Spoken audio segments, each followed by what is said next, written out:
अस्सलाम वालेकुम my YouTube family, कैसे हैं आप सब। उम्मीद है आप सब खैरियत से होंगे।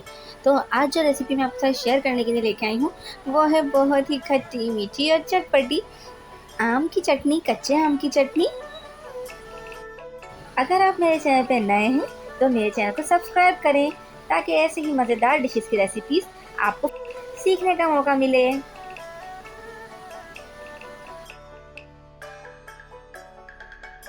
के लिए सबसे पहले हमने ले ली है कैरियाँ 250 ग्राम, यानी कि हमने एक पाव के करीब ली है, जिसमें 3 कैरियाँ थी जिन्हें हमने इस तरह से छील कर और कट कर लिया है। फिर हमने चीनी ले ली है, वो भी हमने 250 ग्राम ली है।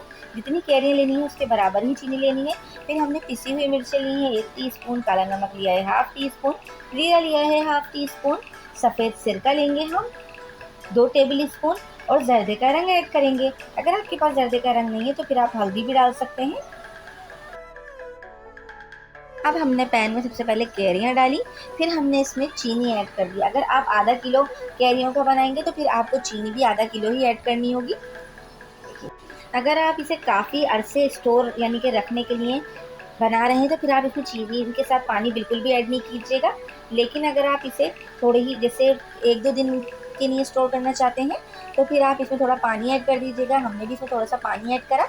फिर हमने इसमें पिसी हुई मिर्चें ऐड करी, चीनी ऐड करी, ये तमाम चीज़ें ऐड करके अब हम इसे इतना पकाएंगे कि इस तरह की चीनी घुल जाए।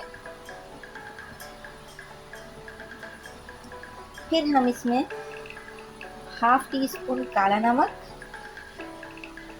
हाफ टी स्पून जीरा ऐड कर देंगे और बस हम इसे इतना पकाएंगे।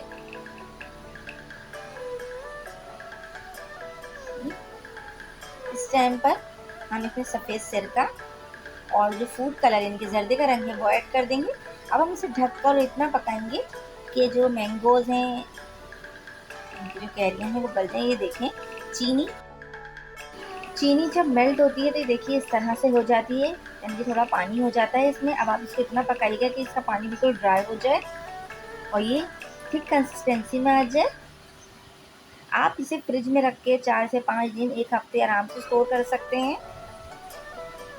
और देखिए अब ये तैयार है। ये बहुत ही टेस्टी बनती है, आप लोग भी ज़रूर बनाइएगा, बच्चों को तो ये बहुत ही पसंद आती है। और मेरे चैनल को लाइक, शेयर एंड सब्सक्राइब करना मत भूलिएगा। Thank you.